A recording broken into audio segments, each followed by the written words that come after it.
दुख और पीड़ा के साथ आपके साथ कह रहा हूं कि इन बेईमानों का, जिन्होंने हिंदुस्तान की जनता के बैंकों में डकैती डालने का काम किया, उनको आज विदेशों में बैठा के मौज करा रहे हैं ये लोग, और मेरा पासपोर्ट जब्त है।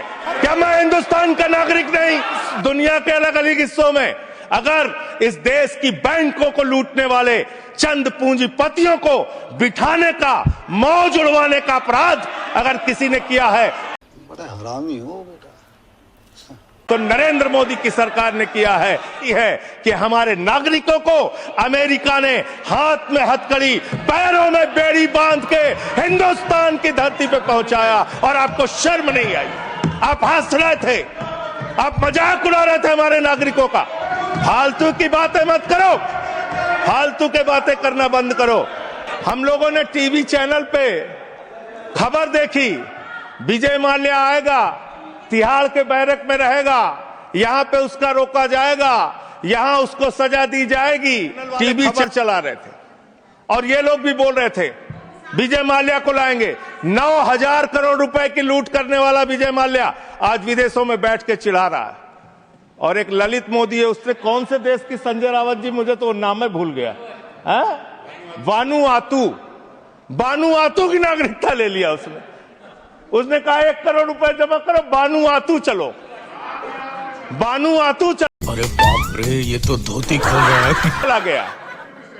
अरे हिंदुस्तान, नितिन संदेशरा 6,000 करोड़ रुपए हिंदुस्तान का लूट के विदेशों में बैठा हुआ है, आपको चिढ़ा रहा है। हिंदुस्तान के डकैत आज विदेशों में बैठ के हमको चिढ़ाने का काम कर रहे हैं। जिन्होंने हमारी बैंकों को लूटा है, जिन्होंने आम आदमी का पैसा लूटा है, वो 20,000 करोड़ की लूट करने वाला नीरव मोदी और मेहुल चौकसी कई वर्षों से हिंदुस्तान छोड़ के बाहर बैठा हुआ है, चिढ़ा रहा है इस देश को। उस डकैत को आप पकड़ के अब तक क्यों नहीं ला पाए? गजब बेइज्जती है। जवाब दीजिए, क्यों नहीं इसका पासपोर्ट जब्त किया आपने? ललित मोदी, आपका दोस्त, आपके नेताओं ने उसको भगाया हिंदुस्तान से। 3,000 करोड़ रुपए हिंदुस्तान की बैंकों का लूट के विदेशों में बैठा हुआ है, क्यों नहीं आज तक आप उसको वापस ले पाए? विजय माल्या 9,000 करोड़ रुपए हिंदुस्तान का लूट के, हिंदुस्तान के बैंकों का लूट के, हिंदुस्तान के आम आदमी का पैसा लूट के 9,000 करोड़ रुपए विजय माल्या विदेशों में बैठा हुआ है, आपको चिढ़ाता रहता है। दुख और पीड़ा के साथ आपके साथ कह रहा हूं कि इन बेईमानों का, जिन्होंने हिंदुस्तान की जनता के बैंकों में डकैती डालने का काम किया, उनको आज विदेशों में बैठा के मौज करा रहे हैं ये लोग, और मेरा पासपोर्ट जब्त है। समझ रहे हो? समझ रहे हो ना? मेरा पासपोर्ट जब्त है। क्या मैं हिंदुस्तान का नागरिक नहीं? क्या मैं इस सर्वोच्च सदन का सदस्य नहीं? मैं मेंबर ऑफ पार्लियामेंट हूं, मेरा पासपोर्ट जब्त है। ऊपर भी मोदी जी, नीचे भी मोदी जी, ऊपर भी मोदी जी, नीचे भी योगी जी, ऊपर भी मोदी जी, नीचे भी हेमंत बिस्व शर्मा जी, चारों तरफ महामानव। हमारे यहाँ ऐसा ही होता है। की सरकार महोदया, महामानव की सरकार, वो तो अवतार भी कहते हैं अपने आप को, और उस अवतार की सरकार में घुसपैठ हो जा रही है। 11 साल से हिंदुस्तान के अगर किसी कोने में अवैध घुसपैठिया है, अवैध रूप से कोई नागरिक रह रहा है, तो उसके लिए सीधे तौर पे भारतीय जनता पार्टी की सरकार और प्रधानमंत्री नरेंद्र मोदी जिम्मेदार है, कोई दूसरा जिम्मेदार नहीं है। बॉर्डर की सुरक्षा महोदया किसके पास है? बॉर्डर की सुरक्षा गृह मंत्रालय के पास है। बीएसएफ लगी हुई है वहां पे। चीन घुसपैठ कर रहा है, हम लोग चिल्लाते हैं, बोलते हैं, आपको उसके बारे में बोलने की फुर्सत नहीं।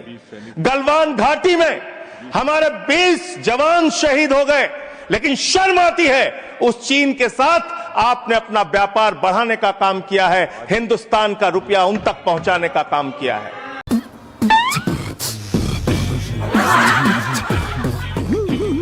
11 साल से आपकी केंद्र में सरकार, और बांग्लादेशी घुसपैठिया आप नंबर नहीं बता पाते कितने भगाए आपने। आज बताइए कितने लोगों को आपने भगाया, कितने बांग्लादेशी घुसपैठियों को आपने हिंदुस्तान से भगाया 11 साल के अंदर। खाली राजनीति करते हैं। बंगाल का चुनाव आ रहा है, राजनीति शुरू, बिहार का चुनाव आ रहा है, राजनीति शुरू। अरे इससे ऊपर भी जाओ। और इन्होंने कितना बड़ा पाप किया वो भी बता रहा हूं, पूरे देश को सुनना चाहिए कितना बड़ा पाप किया इन्होंने। पंजाब के अंदर जो सीमा थी बीएसएफ की देखरेख में, उसको इन्होंने बढ़ा दिया, 50 किलोमीटर तक कर दिया। इसके साथ साथ इन्होंने tycoon profited after India relaxed border security rules for energy park. Energy park बनाने के लिए पाकिस्तान की सीमा में, गुजरात के अंदर भारत की सुरक्षा कानूनों में रिलैक्स देने का काम इस अपराध इस सरकार ने किया है। अपने एक दोस्त को एनर्जी पार्क का ठेका देने के लिए, उसका फायदा पहुंचाने के लिए, उसका धंधा कराने के लिए, देश की सुरक्षा के साथ अपने दोस्त को फायदा पहुंचाने के लिए, अडानी को फायदा पहुंचाने के लिए आपने बॉर्डर की सुरक्षा पे, वहां के कानूनों पे रिलैक्स देने का काम किया। कितने शर्म की बात है, कितने शर्म की बात है। एक दोस्त के लिए देश की सुरक्षा के साथ आप समझौता करते हैं। आप बोलेंगे आप वो लोग हैं जिन्होंने हमारे भारत के नागरिकों का अपमान किया। अमेरिका ने 144 करोड़ की आबादी वाला हिंदुस्तान, दुनिया का सबसे बड़ा लोकतंत्र हिंदुस्तान, दुनिया में भारत की बात जब आती है तो राष्ट्रपिता महात्मा गांधी से हमारी पहचान, भारत की बात जब आती है तो गौतम बुद्ध से हमारी पहचान, बाबा साहब डॉक्टर भीमराव अंबेडकर के संविधान से हमारी पहचान। लेकिन मुझे शर्म आती है कि हमारे नागरिकों को अमेरिका ने हाथ में हथकड़ी, पैरों में बेड़ी बांध के हिंदुस्तान की धरती पे पहुंचाया और आपको शर्म नहीं आई। आप हंस रहे थे।